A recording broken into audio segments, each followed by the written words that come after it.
Welcome everyone. Parsha de Shavua. We have a double Parsha this week, Vayak-el, Perkudei. First of all, I hope everyone had a good Purim, a lebendig Purim, a beautiful Purim. You can see this and tell your friends on Be There Israel and the Or Chadash website, blog, YouTube station. Please tell your friends. Tonight we want to dedicate the learning to two people who have left this world a few weeks ago, Alexander ben Shmuel, and on Shushan Purim, a very, very dear friend, Marty Lee, Tanchum ben Chaim, left this world, and so we want to dedicate the learning to both of these very, very special neshamas. We'll start with some music, and then we'll go into learning.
L'chaim, everyone. L'chaim, l'chaim. Baruch atah Adonai Eloheinu melech haolam she'akol nהיה b'dvaro.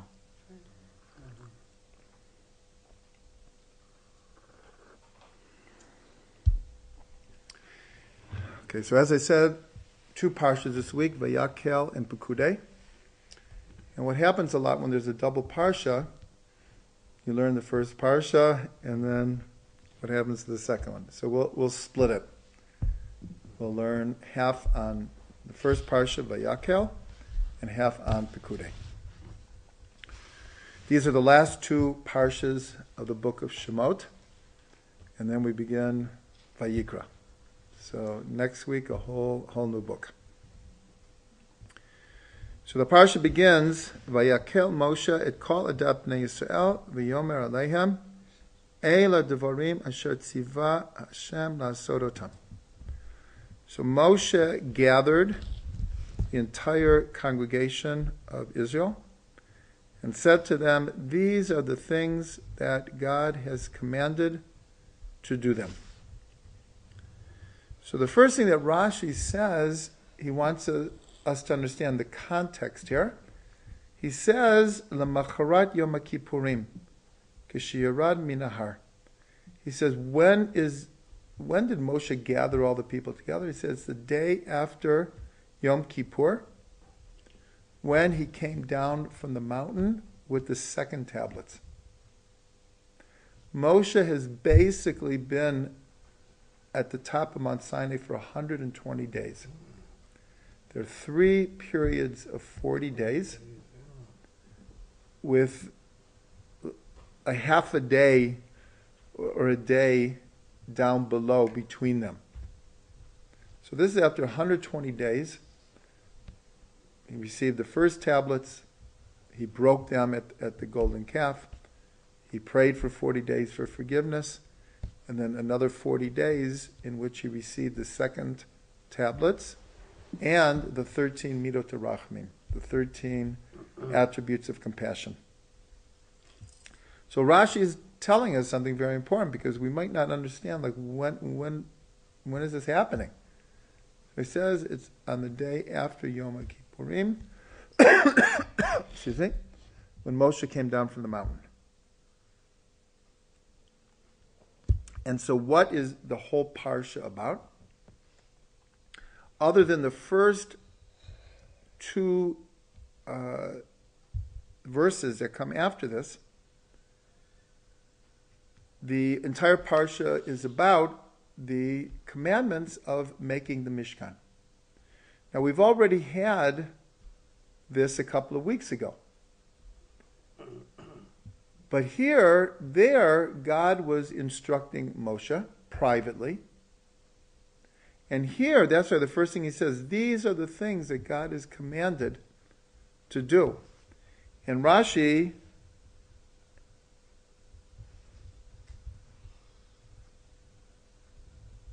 one second. No, it's a different Rashi. But Rashi tells us in a different place that, what does it mean? These are the things that God has commanded. Rashi says, Moshe says to the people, God commanded me to command you. And the first thing he tells Bnei Yisrael is about Shabbos, to keep Shabbos. And then the rest is about the instructions for putting up the Mishkan. The truth is there's a lot of new material in the Parsha, but there is definitely a lot of seeming repetition. And that's why many people, go to sleep during this Parsha because they feel, well, I'm sorry? It's long. Yeah, it's long and there's a lot of repetition, but really when you look very, very carefully, there is a lot of new material as well. So in the limited time that we have, because we're trying to do 2 parshas, I want to concentrate on one word, the first word, Vayak-el. He gathered them together. So we're going to learn according to the system of Pardes. and we'll start with the pshat, the simple literal meaning, is what Rashi tells us, that Moshe is now down from the mountain after 120 days, and really the people have no idea of what he's been receiving since the Ten Commandments. But the first thing he tells them is about the Mishkan. So this is a simple meaning. The simple meaning is he gathers, as it says, the entire congregation. And he begins to give over what they are to do to build the tabernacle. The commentaries point out that this word Vayak-el is the same letters, but slightly different vowels. The same word when the people gathered together to build the golden calf. So this is a remez.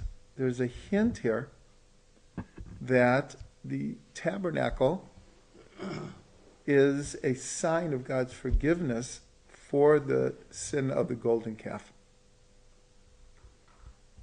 In other words, just like they gathered together and got in a lot of trouble. So now Moshe gathers them together with the same word, Vayak-el, in order for them to do something holy, to create a home, as it were, for godliness in the world.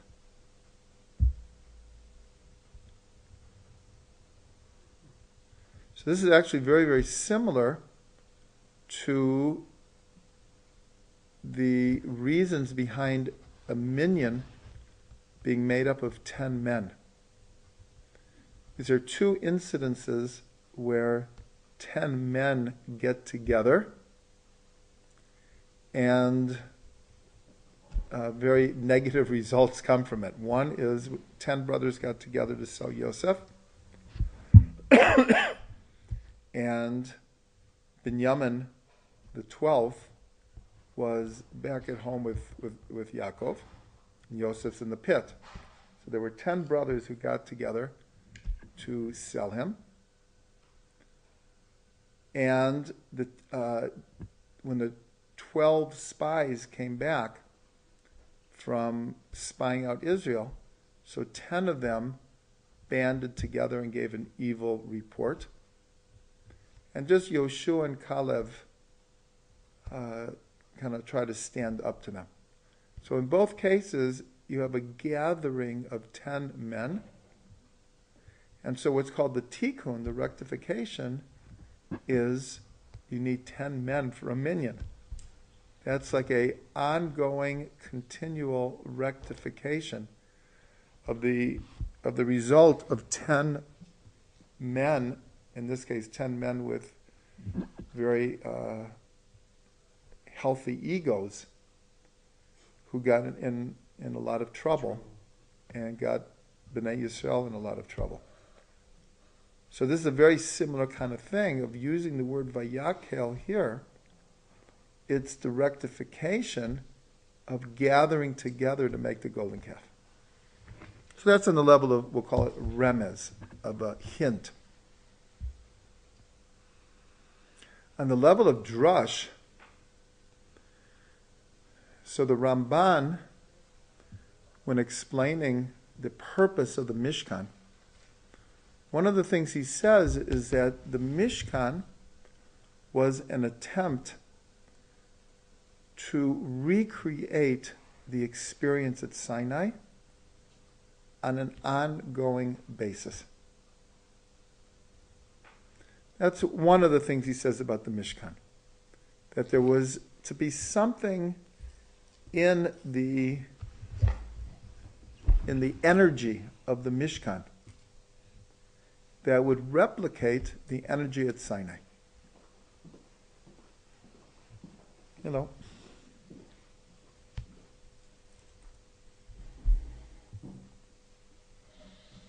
So when we receive the Torah at Sinai, so it says that we camped across from the mountain. And we learned this a number of weeks ago, that the word camped is in the singular, which causes Rashi to give his famous comment, Ki'ish echad b'lev echad, like one person with one heart. And everyone learns that it wasn't a casual connection that they happened to be camping before receiving the Torah as one person with one heart. It was the needed ingredient to be able to receive the Torah. Because had they come to Sinai in disagreement and in fighting, they wouldn't have been proper vessels to receive the Torah.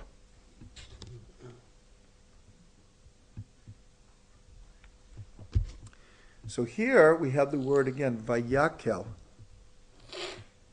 Moshe gathered them together. Just like all of Israel was gathered together to receive the Torah, he gathers everyone together to hear about making the Mishkan.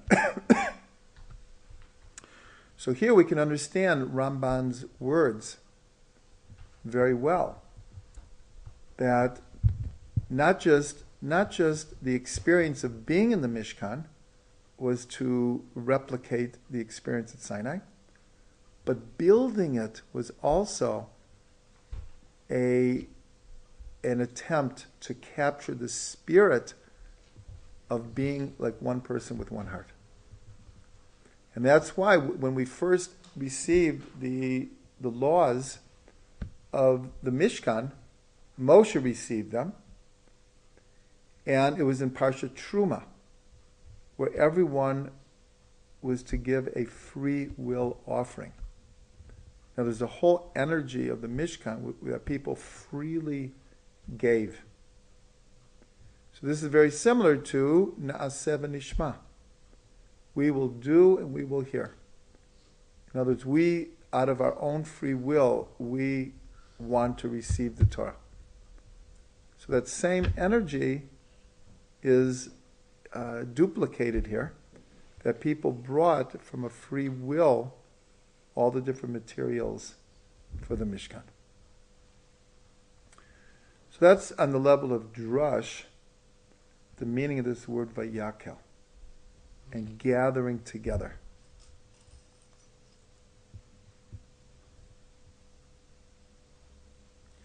On the level of sod, the deeper mystical level, this is what many Hasidic rabbis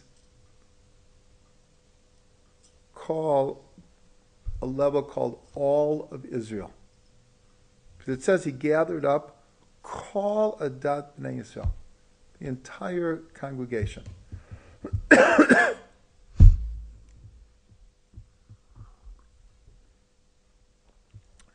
I hope everyone who's watching is healthy, because in Jerusalem, flus and viruses are going around like crazy. And I'm on the tail end of... the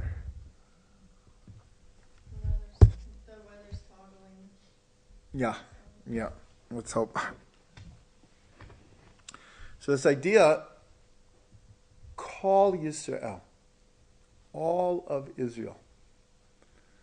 So this is one of Reb Shlomo's deepest Torahs.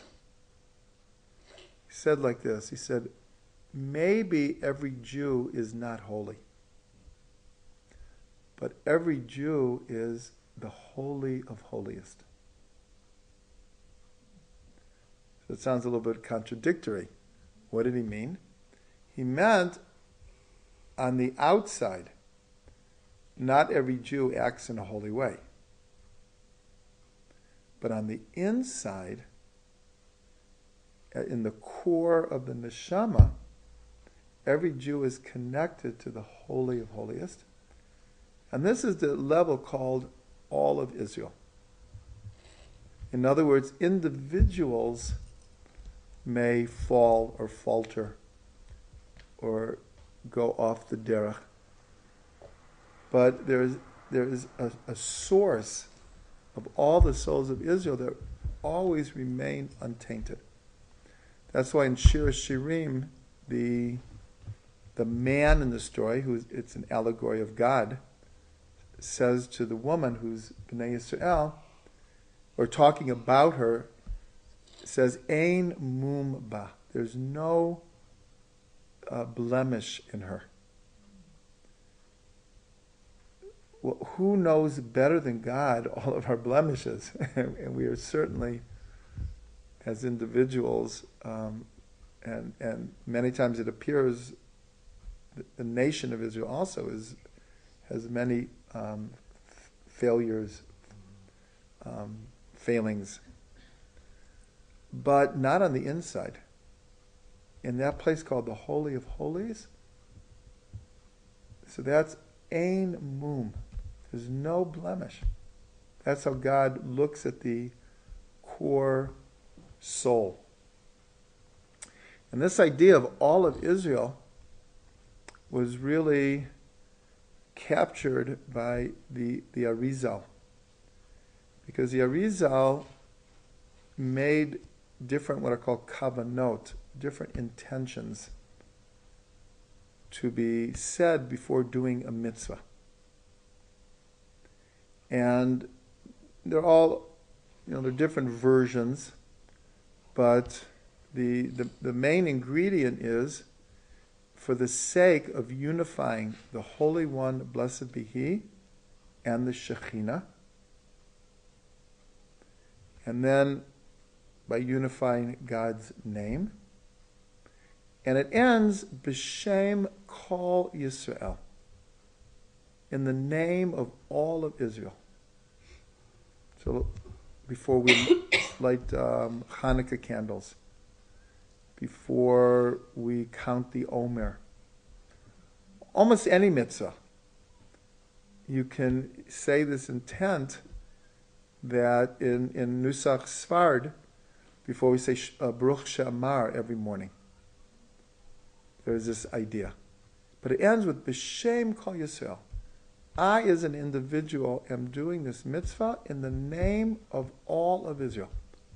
So we connect ourselves to all of Israel. Our individual actions become united with this greater idea called all of Israel. And that's what Moshe is doing here. He's gathering together all of Israel. So this is a mystical notion, but it has very, very practical application. Like we say, Kol Yisrael, Aravin Zel Zel. All of Israel is responsible one for the other. Because ultimately it's as if it's one soul. That's how Rav Kook used to speak about the root of the Jewish soul is all connected. It's like one soul, really. And we're all, as individuals, offshoots from this one all-encompassing soul. You can feel it living here. Yes. On the street. Yes. Everywhere. Yes. Everyone's watching out for each other, fighting with each other, helping each other. It's Okay. very unique. For those who didn't hear, someone made a beautiful comment that in Israel, you can feel this on many, many different occasions. All kinds of different opportunities where you feel that you're part of something so much greater than yourself. That there is an all-encompassing, surrounding energy called all of Israel. All of Israel. Especially now, where the south of Israel is under attack. It's something that we feel. It's like it affects us. Zrat Hashem, everyone will be safe.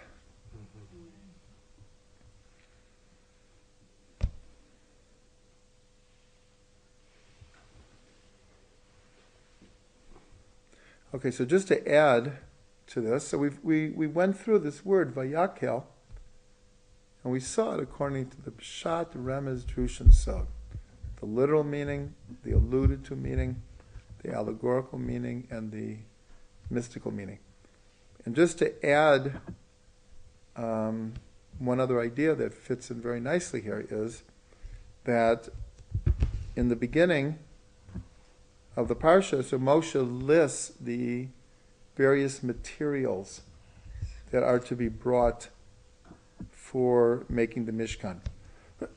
These are the same materials that are mentioned in Parsha Truma. And Rashi comments that there were 13 ingredients. Now, it's something, for those who have been following these classes, we've made the point continually that every detail of the Mishkan has tremendous significance, symbolism. The numbers, the colors, the type of material, the measurements, the placement, they all have tremendous not just symbolism that is intellectual, but like lessons for life.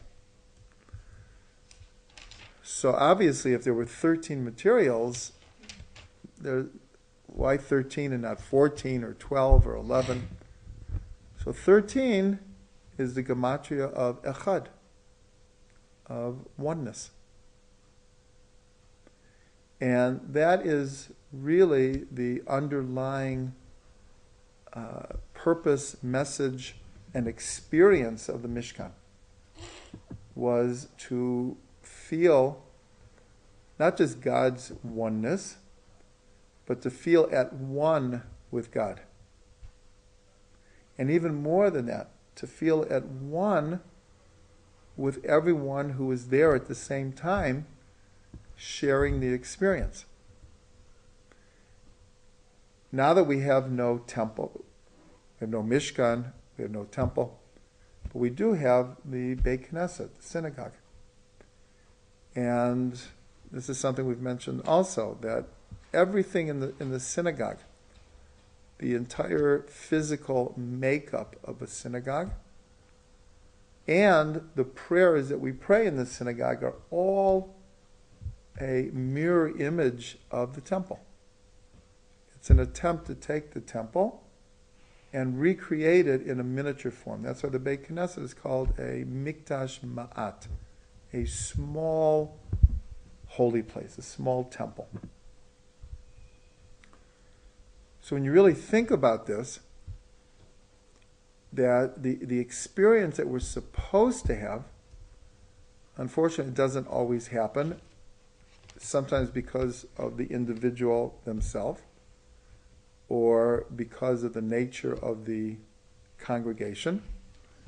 But in the ideal sense, that when we go to synagogue to pray, we're supposed to feel a little bit like we felt when we went to the temple. And that was a unity of purpose. Whether there's 10 people there, or 100 people there, or 1,000 people there. But if everyone is there for the same purpose, we're here to pray. We're here to do what's called Avodat Hashem, the service of God. We're here to connect to the infinite Creator. And if everyone is more or less on the same page, there really is a tangible feeling of unity there. And this is really goes all the way back to the temple and the Mishkan. And so that's the idea of the 13 materials of the tabernacle. 13 meaning one. And of course the other word that is 13 is ahava, love. So again, the tabernacle, temple, Beit Knesset is meant to be a place where we feel love of God. We feel God's love for us. And we feel love for all the people who are sharing the experience. And this is in the ideal sense. But when we feel it, it's like very real. And that's why having a community is such an important thing. Doesn't matter how big the community is. But when there's a community of people who get together regularly to, not just to daven, but to share simchas, share sometimes tragedies, but are there for each other in all kinds of different circumstances. So then we feel the oneness. And that's represented by the 13 materials of the Mishkan.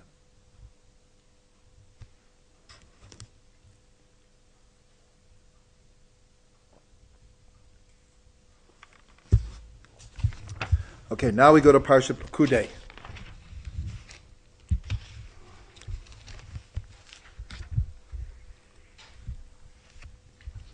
So let's read the first pasuk. Eila Perkudei HaMishkan, Mishkan HaEdut, Asher Pukad Al Pi Moshe, Avodat HaLevi'im Biyad Itamar Ben Aaron HaKohen. These are the accountings of the Mishkan. The Mishkan of testimony that was accounted for by Moshe, the work of the Levites by the hand of Itamar ben Aaron HaKohen. So this week's Parsha, Perkudei, means accountings.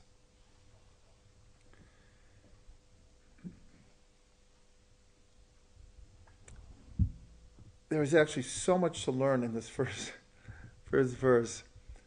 For those who have Orchard of Delights, so there's a number of different Torahs of, first of all, why is accountings in the plural? It could have said it in the singular, because there was an accounting. But it says these are the accountings in the plural. And second of all, it says the word Mishkan 2 times in a row, when it could have just as easily had just one word, Mishkan.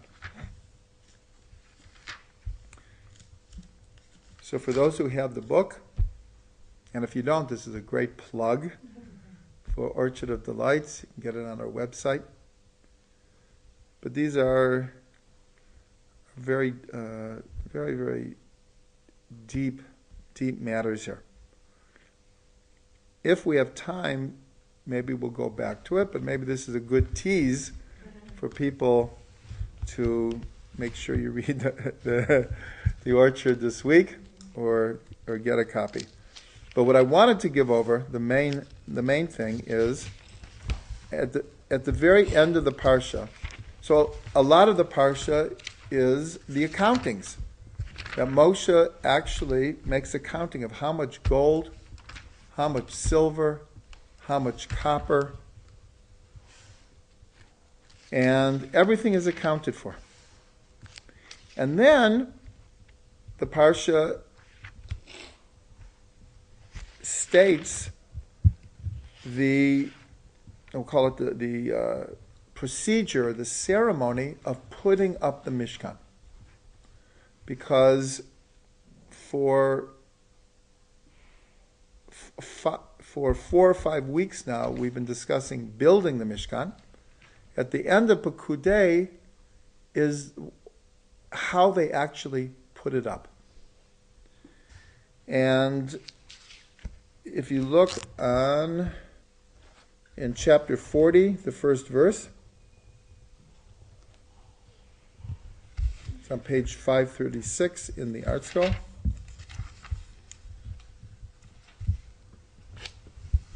Perek Mem Pasuk Aleph. It says, Vayidaber Hashem Moshe Lemor, God spoke to Moshe saying, B'yom hachodesh harishon be'echad lechodesh, takim et mishkan oel moed. on the first day of the first month of the year, you shall put up the Mishkan. So when is that date? That date is Rosh Chodesh Nisan. Nisan is called the New Year of months.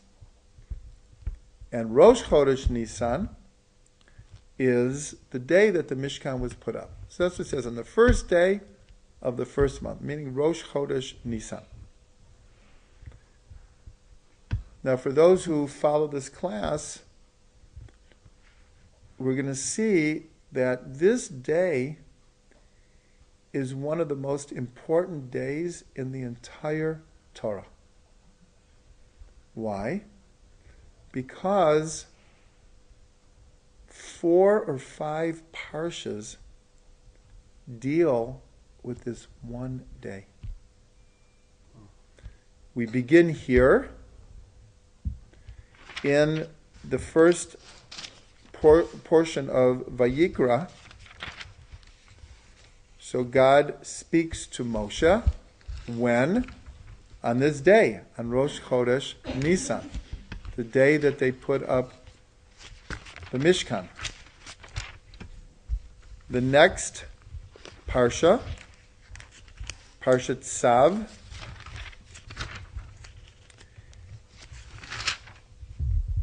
speaks at the end of the Parsha of also the inauguration of the Mishkan. The next Parsha, Parshat Shmini, which means it was on the 8th day, as we're going to see in a minute. Rosh Chodesh Nisan was the 8th day of a process of putting up the Mishkan. That we're going to discuss in a minute, but it was put up and taken down for a full week, and only on the 8th day, which is Rosh Chodesh Nisan, was it put up.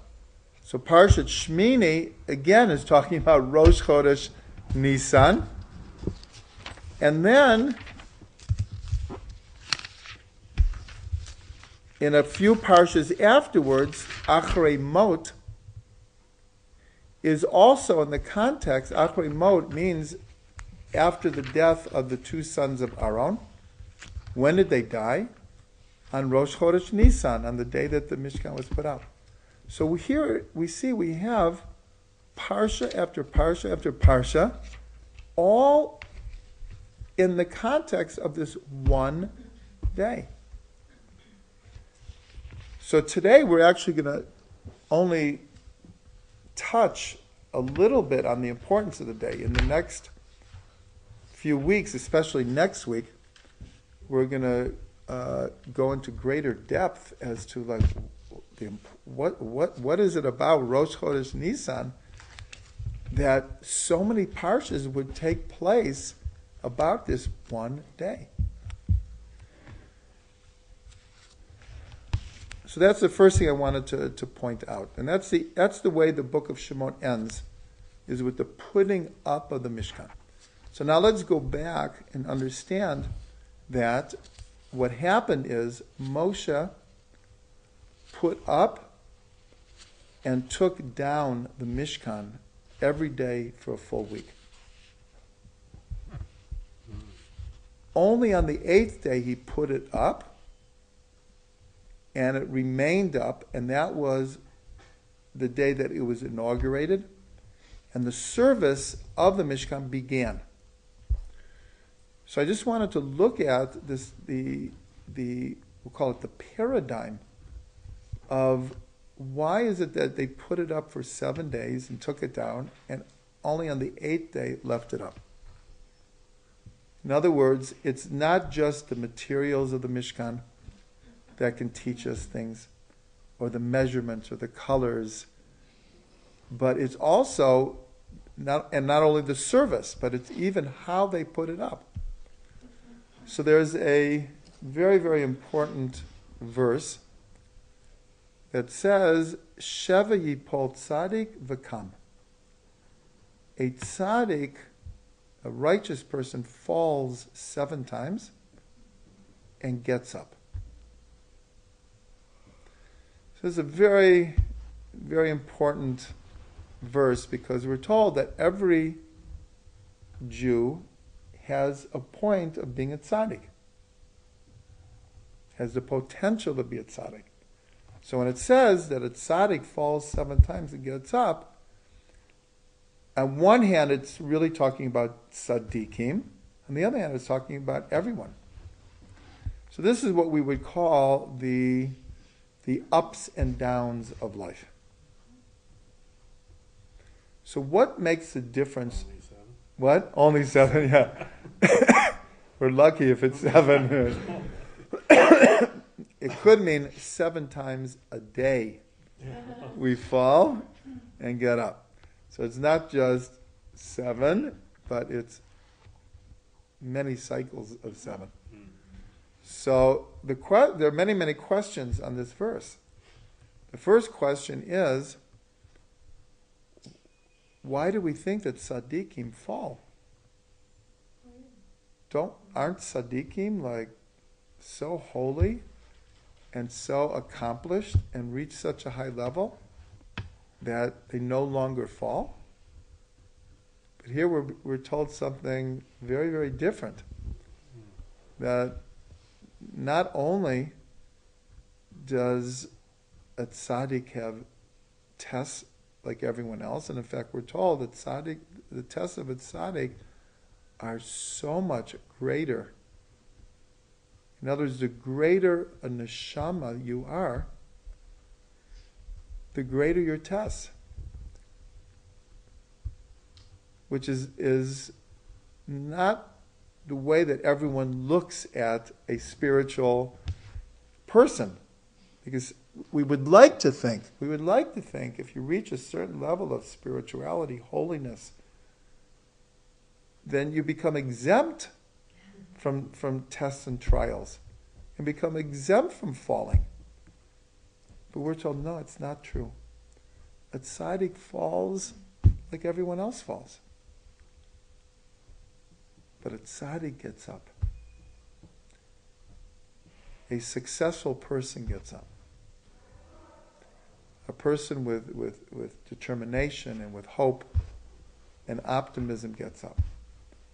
And we all know we don't all get up. We all know people who don't get up. So this is the paradigm in which the Mishkan is put up. It's not a small detail that Moshe put it up and he took it down. Some people would explain it was like rehearsals. It was like practice runs for the big day, the 8th day, Rosh Chodesh Nisan. And there's something to it on a practical level. Remember, we learn everything according to Pshat, Remez, Jewish, and so on. So on a level, there is an aspect of that was part of the reality, that when you have such a huge project like this, you think you just like put it up and like just everything falls into place that easily? No, 7 times. But on a deeper personal level, it's teaching us to create a place for God in our hearts, in our soul. It's a lot of putting up and taking down.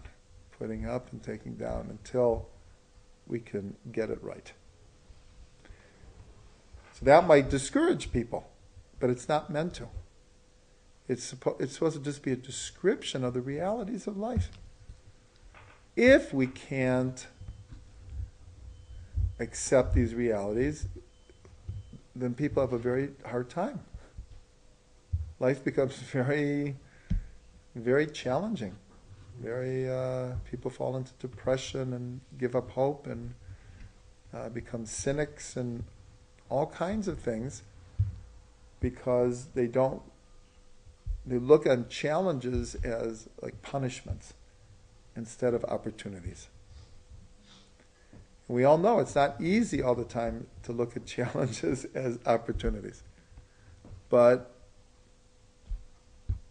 one would think if we go through it enough times, we would kind of learn slowly to take things in stride to learn to take things with a grain of salt, and to look at life optimistically and see challenges as opportunities for growth and spiritual advancement.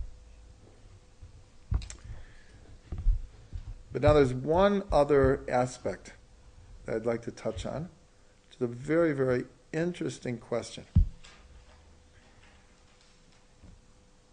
If the Mishkan, it's not if the Mishkan is a microcosm of all of the worlds, physical and spiritual.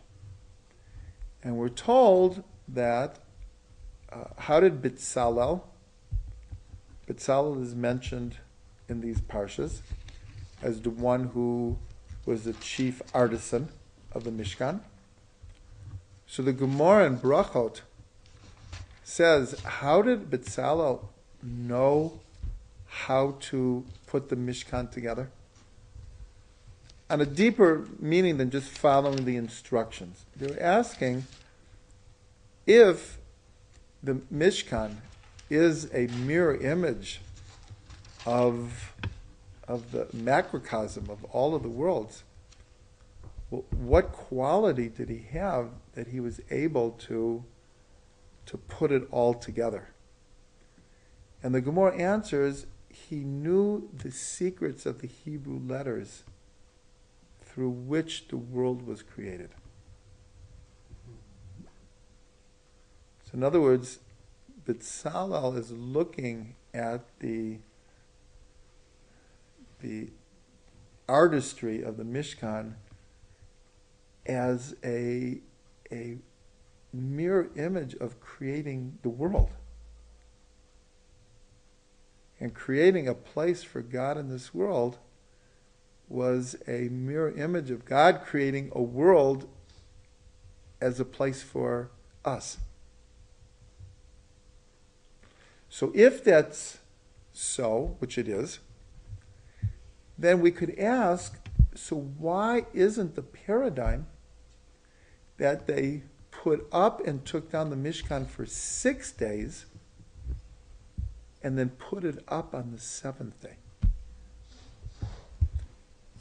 Which would make perfect sense, because that would follow the paradigm of creation. 6 days you shall work, and 7th day you shall rest. God created the world in 6 days, periods of time, and then completed everything on the 7th day. But that's not the paradigm here. The paradigm is 7 days, and they put it up on the 8th day. So the question is, so what do we learn from this? So there could be many answers, but I would propose the following as the main reason, is that we have to look at the importance of the numbers here.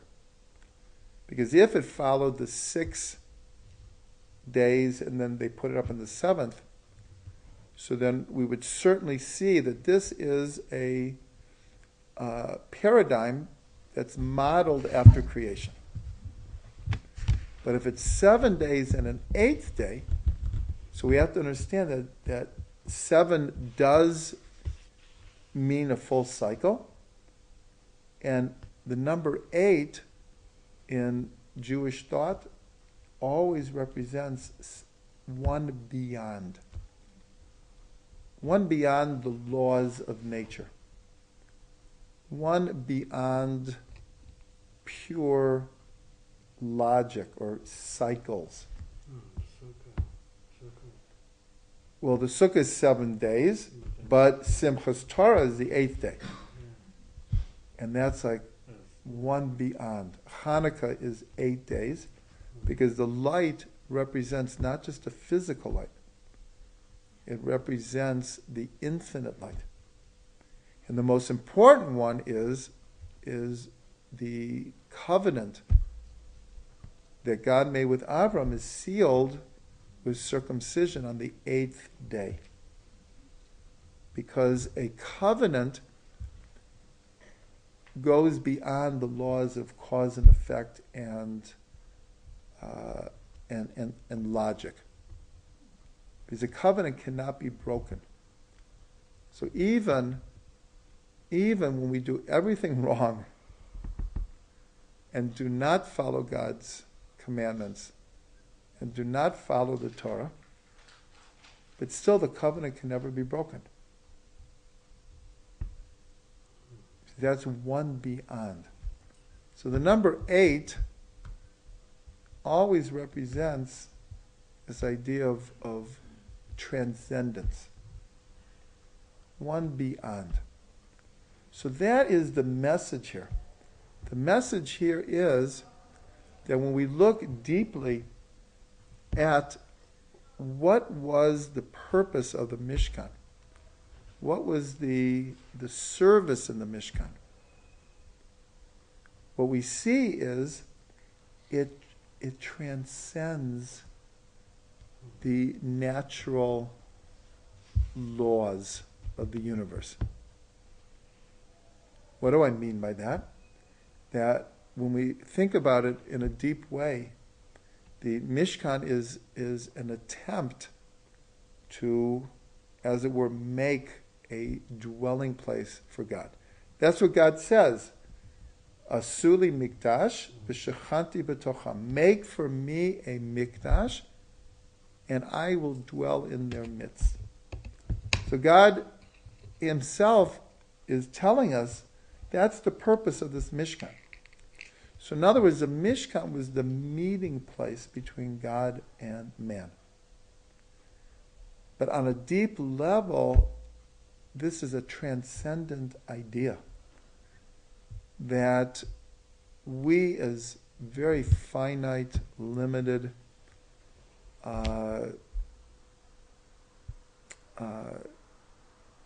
beings with a lot of lackings can think that we can have a personal, direct relationship with an infinite God who created the entire universe. So we might take that for granted every time we go to shul. Yeah, I'm praying to God, and what's the big deal? But when we really when we really think about it, the existential reality of being in a place where we feel that God's presence is concentrated there, if we would really think about it, this is like a very awesome idea. This is not just, this transcends the laws of nature. And that's why in Pirkei Avot, it lists 10 ongoing miracles in the temple. There were 10 ongoing miracles that were happening all the time in the temple. Meaning that people who came to the temple, we were going into a different world altogether. That's the importance of these 10 miracles. What it's telling us, it's not that the place was gorgeous.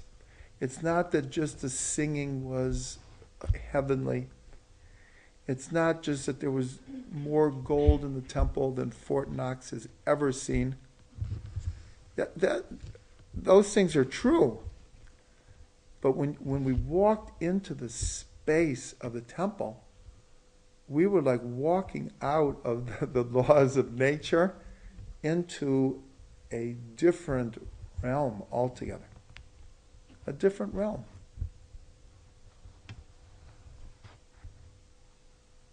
And the truth is, today's synagogue is called a mikdash ma'at, a little temple. There are times that we walk into a Beit Knesset and we do feel the holiness. We do feel that this is not just an ordinary place. And of course, the most famous place is at the Kotel. And to go to the Kotel, and we don't necessarily feel it every time, and certainly not everyone feels it, but certainly there are enough people who have had very, very awesome experiences at the Kotel that it's just a taste, it's just a touch, it's a shadow image of what the temple was. So that's the idea of the Mishkan being put up on the 8th day. So everyone's encouraged to look at Pirkei Avot. It's towards the end of Pirkei Avot, and it lists the 10 different miracles that were happening. And people saw it.